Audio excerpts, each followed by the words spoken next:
Hi, it's Steve Albrecht, and this is the Library Service Safety and Security Podcast.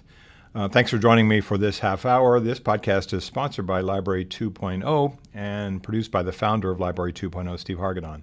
You can always get more information about Steve Hargadon and me at library20.com. So my topic for this half hour is a conversation about space and distance and also body language and reading body language in a safe and effective way, and perhaps not misinterpreting body language. Is this person mad at me? Is our thought process? The answer is probably yes. And we're really good at interpreting body language because we've been doing it since birth, right? As an infant, you are always looking at your parents or other caregivers, nurses, doctors, people that are babysitting you, whatever, for how they are seeing you in terms of eye contact and their posture and their gestures, how close they are to you. And we're good at interpreting anger and agreement and satisfaction and happiness and joy and contempt and all kinds of other things based on reading people's faces. So I want to start off by talking about space. And one of the things in the library world that we consider is what is the difference between our interaction with somebody at a social space distance, that's typically 5 to 7 feet, or what we would say arm's length plus a little bit more, versus personal space where we allow somebody to come into our closer area that's 1 to 3 feet away from us. That may be a colleague or a coworker or a friend or somebody that you know from the patron experience that you trust. They come over and say something to you closely. They don't want to broadcast it to everybody, or they want to share some aside or joke or comment with you, and you let them come closer to you. And then we have intimate space. Intimate space is that space which is only allowed or should only be allowed with loved ones, people you really care and care about in terms of loved ones, friends, and also pets, right? I have intimate space with my dogs. They're always licking my face, and my cats are smashing their heads against mine when they want food and they want attention. They're always rubbing themselves against my side of my head. And so when we think about intimate space, it is for people that you know and love and trust, that they're coming really, really close to your body.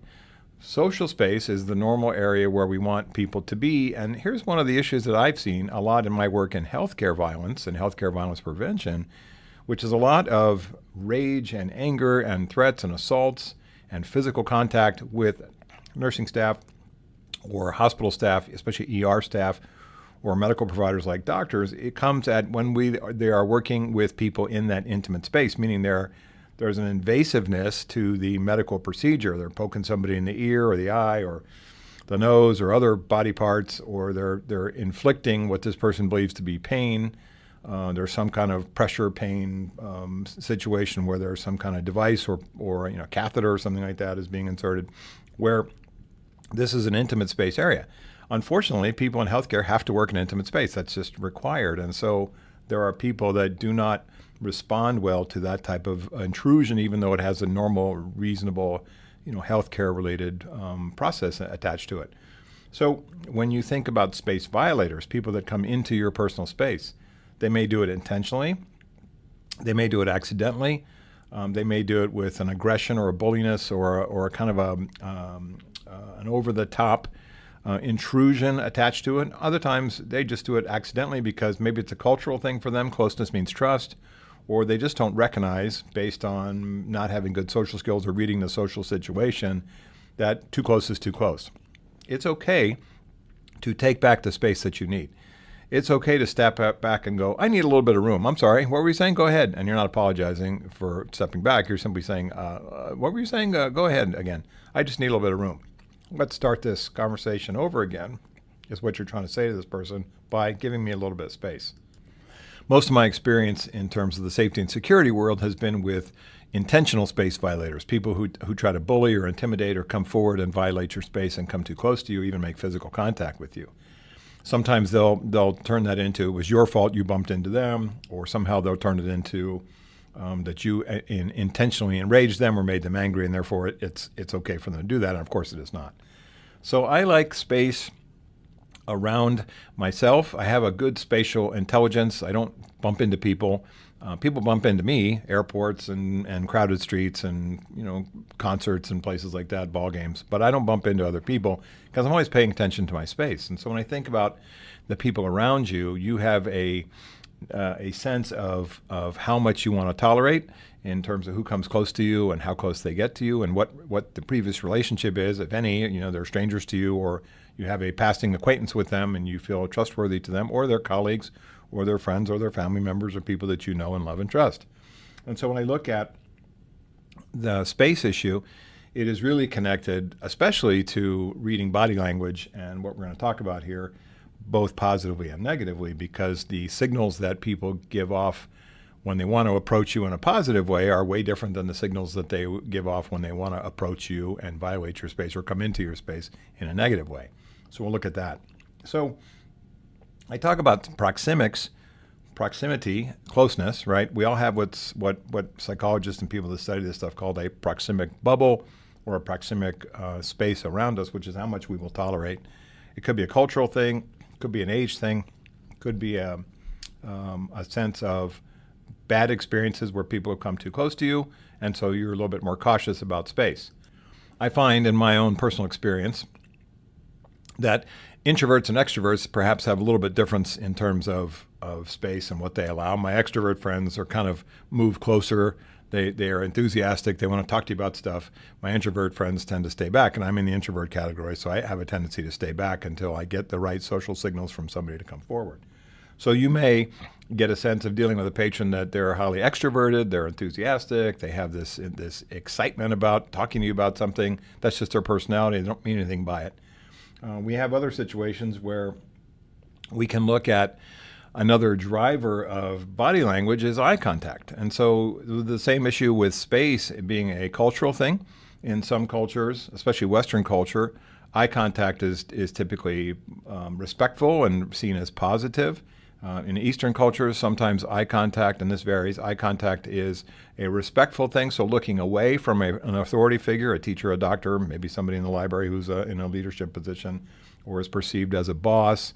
They don't make eye contact necessarily as a respect thing, and then people in Western cultures say, well, why isn't this person making eye contact? It's just respectful. So there can be a disconnect by gender, by sort of geography, by the demographics of people, age, things like that in terms of eye contact. And we find that eye contact is also a precursor to threats and violence, where the person may have this what's called mad dogging, where they stare, in an intimidating way. Or they have, in the worst case scenario, and we'll talk a little bit about this for body language, they have target acquisition. And so I've seen that a lot in my security career, where somebody will look at the part of the body they want to strike, your face, your body, something like that, and they have this target fixation with their eyes. There's a lot of discussion and language and reports and studies and anecdotal stuff and Twitter stories and things about body language. And so it's not safe or fair or reasonable to make sweeping generalizations about body language and say, well, every time this patron crosses his or her arms, he's disgusted or she's angry or they're closed off or they're furious about something. Or you and I could say, because we do it too, we're cold or my back hurts. I frequently stand with my arms folded because my low back hurts, and sometimes it kind of helps my posture. So I've been looking at some articles about body language on Psychology Today at their blog, psychologytoday.com. And what some of the researchers and people who study this stuff say is body language is contextual. And so folded arms could mean cold, and folded arms could mean disappointed, and folded arms could mean I don't know what to do with my arms. People put their hands in certain gestures that may look comforting and may look frightening, or maybe it's just because they don't know what to do with their hands, right? They'll put them behind their back, in front of their waist, in their pockets. Sometimes people, and you can see this a lot, not only in terms of culturally, but also extrovert versus introvert, some people get excited and talk with their hands. And they'll wave their hands around, and I've seen situations where someone's accidentally struck somebody, not meaning to, because they got too close. So I'm always cognizant of the fact that when I'm around strangers and I'm not sure who I'm dealing with, that I give them enough space that if they decide to wave their arms around in a gesture where they're trying to be emphatic or make some sort of point, not that they want to harm me, but it's still space and distance where I say I don't want to get accidentally struck. So think about the things that we've been talking about: eye contact, space, distance, proxemics. We also have proxemic barriers, and I've talked about this many times in my programs, which is if you feel uncomfortable in an encounter with somebody, they're too aggressive, they're too emotionally round up about the particular issue that you're talking with them about. They're frightening, they're bullying, or they seem to exhibit some mental health issues, or they seem out of touch with reality, or they seem sort of wild-eyed and not in control, where the little brain is doing the thinking for them rather than the big brain. The little brain is the primitive brain, and the big brain is the full brain.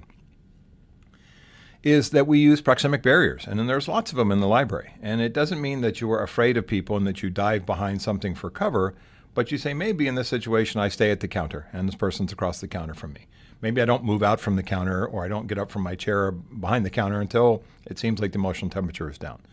Or that I stand across a table and talk to somebody, or I stand across another piece of library furniture, or, I lean forward on a cart, just in sort of a casual gesture, but the cart is a proxemic divider, a proxemic space creator between me and the other person. You can use lots of things in the library: furniture, counters, desks, chairs, tables, half shelves, carts, things like that, to put between you and somebody who seems irrational or out of control. Again, this is not a fearful thing, it's a safety thing. It's a sense of reading the person in the situation and saying, what is the best approach in terms of human dynamics, human communication, where I feel more comfortable about this person. And if they're a little bit out of control, I feel a little bit better with space and distance. If they're reasonable and their tone is reasonable and their body language matches their tone. And we'll talk about the difference between sort of low tones and screaming, because sometimes people that have low tones are more scary than people that are screaming.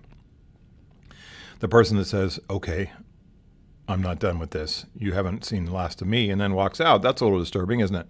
As opposed to the person rants and raves about, you didn't help them, or I pay your salary, or some of the things that eccentric or entitled patrons might say. So looking at body language can be a sort of in an area where we have sweeping generalizations about things where you go, well, studies say, or this report has suggested that when people do this, this, and this, it means this. Not necessarily so.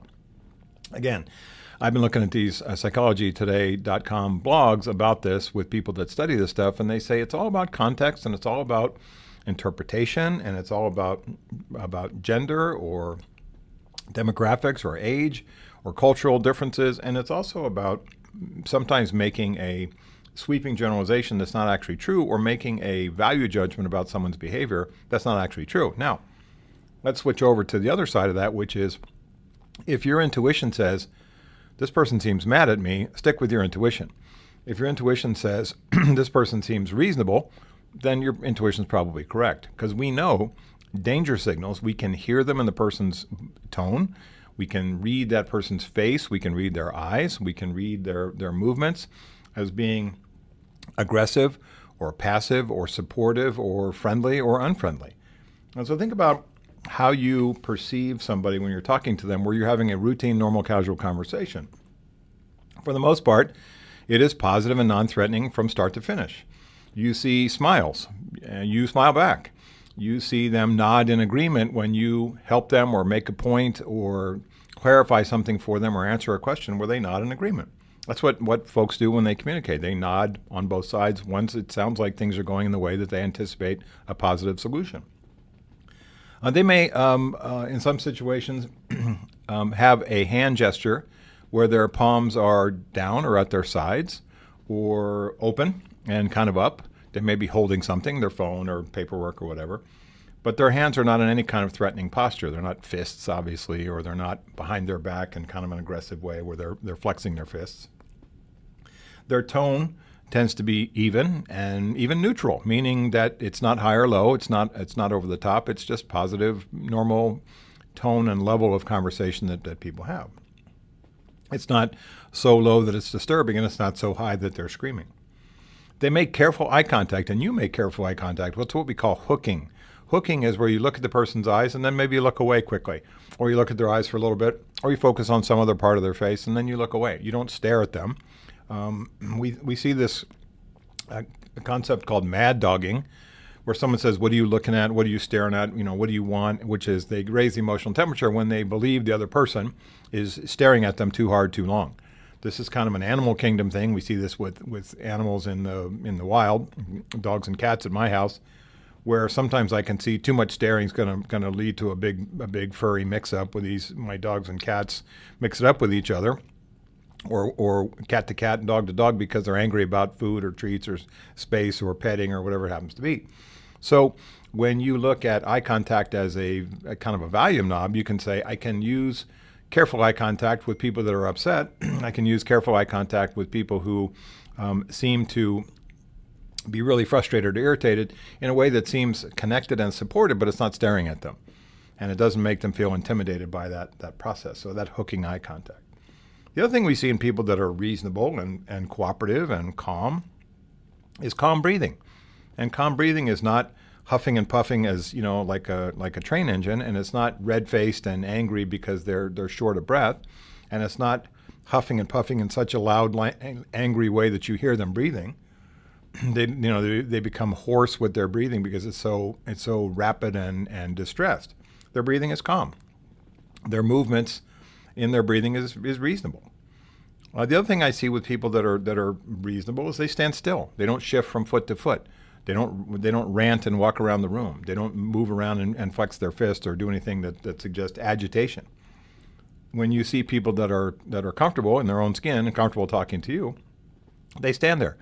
They nod. They nod in a way that suggests that you are making sense to them and they're trying to make sense to you. And by standing still, they don't create sort of a distracting posture where they're moving around in a way that seems like they're not in control of their emotions. They're right there with you. The volume of their voice is reasonable. The volume of their voice is appropriate for the situation. They're not being too loud in a quiet space. They're not being too quiet in a kind of a creepy way. It's reasonable. And then the other part of that, which is a big piece for me, is we see early and continued cooperation. They say, okay, I will step over here with you, or okay, thanks for pointing out where this is, I'll go get it, or thanks for getting it for me. We see cooperation. And oftentimes I talk in my programs about something which is kind of a complex psychological communication tool, but it's easy when I explain it. It's negotiated behavioral agreements. A negotiated behavioral agreement between two people is, I can do something positive for you, will you do something positive for me?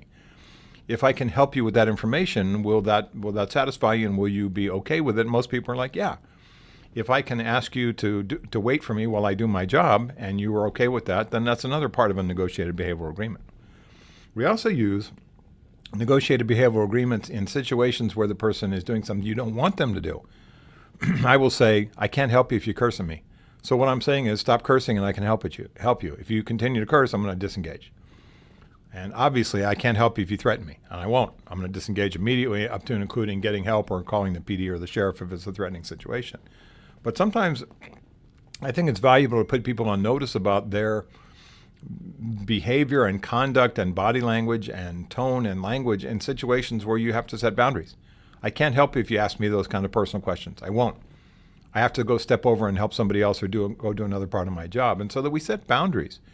And sometimes we see things like sarcastic behavior, kind of veiled threatening behavior, you better look out or you better watch out or you haven't seen the last of me or whatever it is, with this sense of a negotiated behavioral agreement is, I can't help you if you talk that way to me. You can't do that if you want to stay here, as you well know is one of my favorite phrases. When you say to somebody, you can't do that if you want to stay here, what I'm saying is make a choice. So people hate being told what to do, and you have to do this with some tact and some discretion. Keep in mind, we're not ordering people to behave. We're not ordering people to toe the line in terms of their conduct. We're suggesting to them that it is a choice that they can make as to how we help them, if at all, if they continue their behavior as negative or threatening or cursing at you or being highly uncooperative or saying rude or racial or sexually harassing things. You can't help them. You won't help them. And I'm big on boundaries. So it's interesting to me how sometimes people can be relatively cooperative coming in, and sometimes they don't hear what they want to hear, or they don't get service that they expect from you, fast or accurate or efficient, or there's some delay which is not your fault but just happens, and then they take it out on you in terms of being angry. And they move from a yes person into a maybe person, or from a maybe person, maybe I will cooperate, maybe I won't, into a no person, I will not cooperate. And so it's interesting to me to think about how we may say things inadvertently or accidentally or sometimes intentionally because we're frustrated, that turn somebody into a yes person, into a maybe or no person right away based on what they've heard. When you say, I'm not going to explain it to you again, sir, in that sort of sarcastic, condescending way, you can flip somebody from a yes person into a no person right away. One of the problems with cops and law enforcement and is that sometimes they will turn people who are relatively cooperative into a no person based on how they treat them, but also the person is a no person by the time the cops get there. So I've seen, of course, both sides of that coin, which is the cops don't use good communication skills. They're not service oriented. They're impolite. They're rude. They're domineering, whatever it happens to be, and they turn the person who is mostly cooperative into a no person, and then it's a big conflict. Or by the time the cops get there, this person has shifted from being relatively cooperative to being highly uncooperative, and then it's a big problem. It's a confrontational mess. When I think about de-escalation, there's a lot of discussion about it being two sides of the coin, and it's really an important point, which is you cannot use good verbal de-escalation. You cannot use good physical de-escalation with a fair and balanced, appropriate body language that's assertive but not aggressive, and that's protective, and in a way that sends a message that you're there to help but not to be trampled all over, if the other person doesn't want to cooperate. And I think that's a missing piece in the de-escalation discussion, which is if this person does not want to calm down, without you saying calm down, of course, if this person doesn't want to follow our behavioral or policies or code of conduct, there's nothing we can do. I mean, sometimes we are in a situation where it's like, hello, sheriff, hello, PD. I mean, this person is highly over the top in their behavior, and there's nothing we can do, despite our best efforts to get them to comply or to calm down without saying those magic words, calm down, of course. So I think of de-escalation as a 50-50 process, maybe 60-40 or 80-20 with you, right? You're doing most of the heavy lifting and the work in terms of getting a compliance or asking for compliance. But this person at some point has to agree. And at some point, this person has to bring down their tone. And at some point, this person has to cooperate, or it just gets out of control. So I think about, if we go back to body language for a second, I think about cooperation, early cooperation, as a good sign. Sir, could I ask for your paperwork? Sir, could I see your library card? Sir, could you tell me when you came in yesterday with your son what happened, so I can figure out what may have took place, so I can figure out what we need to do differently, or talk to my boss, or whatever it happens to be. When people are cooperative, when they provide information, when they tell you things upon request, when they offer you paperwork or whatever they're holding, cards, whatever, upon request, early cooperation is a good thing. I have said in my training programs that sometimes, maybe in a counterintuitive way, I will shake hands with somebody who is upset. Hi, I'm Steve from the library. What was your name, sir? Oh, okay. Thanks for telling me. I just wanted to introduce myself. And maybe I'll shake hands with somebody, even though my intuition, in your intuition, that situation would say, absolutely not, I'm not going to touch this person or not going to offer my hand. That's okay. But I've done that sometimes to say, this is what reasonable professional people do. This is what adults do in a professional adult environment. We shake hands or we sit down. And if your intuition says, don't sit down with this person or don't shake hands, that's fine with me. But if you think maybe it works, and then here's the flip side of that is if they don't want to sit down, I'm not going to do it, or they're not going to shake hands, they refuse. That's a big warning sign, isn't it? So speaking of warning signs, let's talk about negative body language. Body language where there's perhaps a hostile intent, perhaps a violent intent, or even a threatening intent. I look at people's faces and I say, this guy all the color has drained out of his face, in which case he's pale and angry and licking his lips, and he's hoarse. That's not great. I see frowning. His eye contact is either direct and menacing, or it is darting, looking away all the time, or it is target focused on me. That's not what I want. Looking at some part of my body that he wants to strike. I see a sudden red face. This is a person that's holding their breath. This is a person who has a flushed face, sometimes from shame or embarrassment or anxiety or stress. Their face gets suddenly red, and it becomes a telltale sign. Their eyes widen. Sometimes their eyes may go like a snake and become hooded, or their eyes widen because they're super upset, super excited, and they widen their eyes because they widen the muscles around their eyes in sort of this emphatic look, right? You may see them frowning. You may see them grimace. You may see them grind their teeth. You may see them lick their lips. You may see sweat appear on their body, which on their face or forehead, because their emotions and hormones and adrenaline has kicked into high gear, and that's not a great sign. You may see them flex their fists, which is an awful sign. That's a big danger sign. You may see them cross or uncross their arms several times. This crossing and uncrossing of their arms is a way to figure out what to do with all their nervous energy, and it's not a great sign. You may see them shift from foot to foot or even move around from one side of the counter or over towards your side to shorten that space and become more confrontational, which is not a good sign either. You may see them finger point. And I'm not seeing a lot of people flip somebody off, except in road rage situations, but you may see that person finger point. Worst case scenario, that person makes physical contact with your chest or some part of your body with his or her finger. That's not great. You may see the person pointing at their finger at some part of the library which they're upset about, other people, or some part of the facility, and they're doing it in such an emphatic way that you can tell they're furious. You may see this person start to swallow a lot. You may see this person start to use sudden swearing, whereas before you've never seen them do that, but in a highly enraged or intense state of anger, they switch over to cursing. Cursing is a big warning sign for violence. You may see this person rise up and try to look larger. I mean, this is one of the most animal-oriented, wild kingdom, primitive behaviors that we have, which is I'm going to try to look larger in your eyes to be more intimidating. I'll go up on my toes. I'll rise up. I may stand up from where I'm sitting if it's a thing and try to loom over you.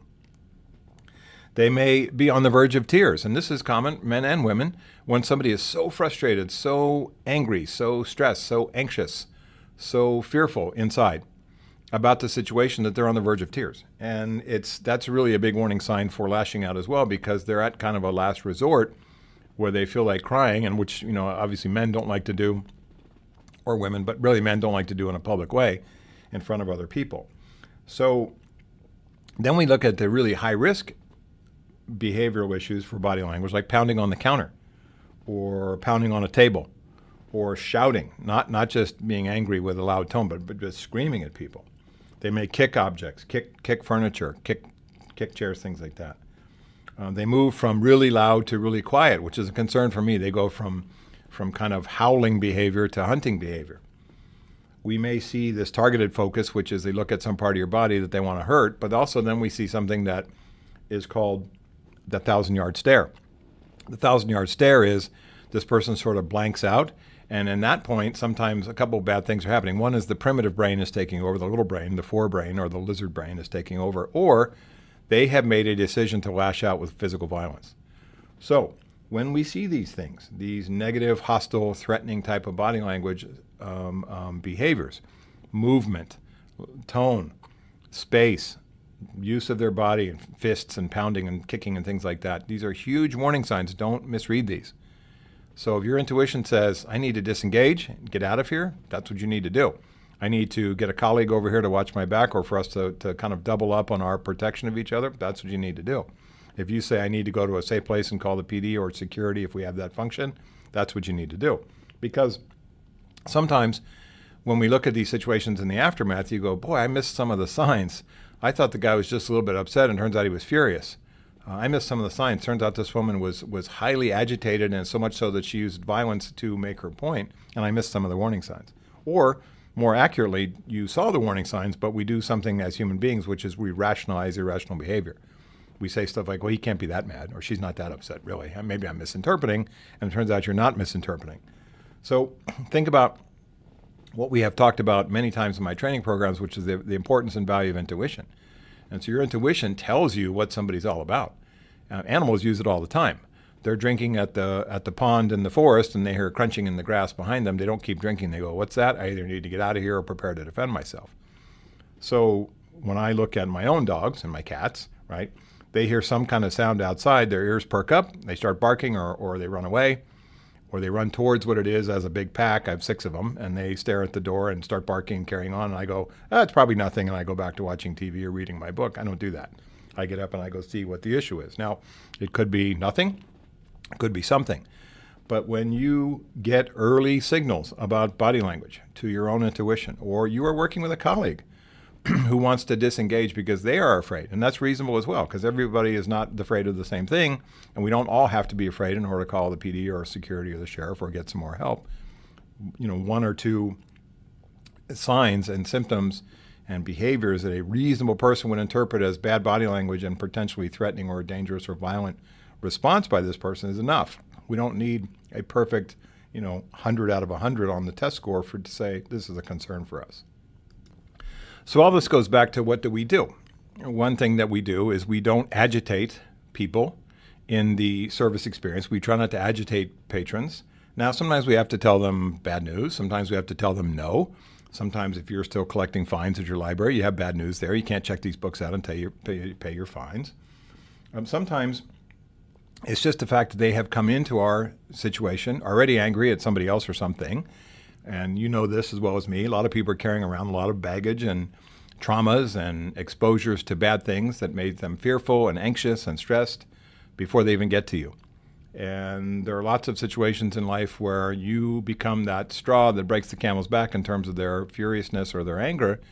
And what we're really focusing on is how do we get the best service experiences, the best service conversations we can have with everybody, knowing that we can't always solve everybody's problem, but how we treat people positively, empathically, patiently, good listening skills, being a professional listener, using space and distance to keep yourself safe, and staying out of that face-to-face confrontational posture, maybe being around the proxemic barrier behind it, or not necessarily face-to-face, toe-to-toe, but kind of off at an offset angle when you're talking to this person. Having your hands in a kind of a positive, fingers pointed up gesture, I hear you, I hear what you're saying, kind of not a push away gesture, but you could do that if you need to, rather than having your arms folded or your arms in your pockets or your arms behind your back. All these things are back to the idea of how you have a stressful or high risk or challenging conversation with somebody who seems out of control or quite angry and is moving through a range of emotions from anger to sadness to rage. And how we treat people, and I learned this in my workplace violence work for 30 years I've been doing this now, is trying to avoid a situation where the person goes away feeling shamed or embarrassed and goes away from the situation, the conversation with us feeling like they lost and we won, because there's an obvious sense that the person, on the receiving end say, well, basically I won this conversation. That's not what we want to do.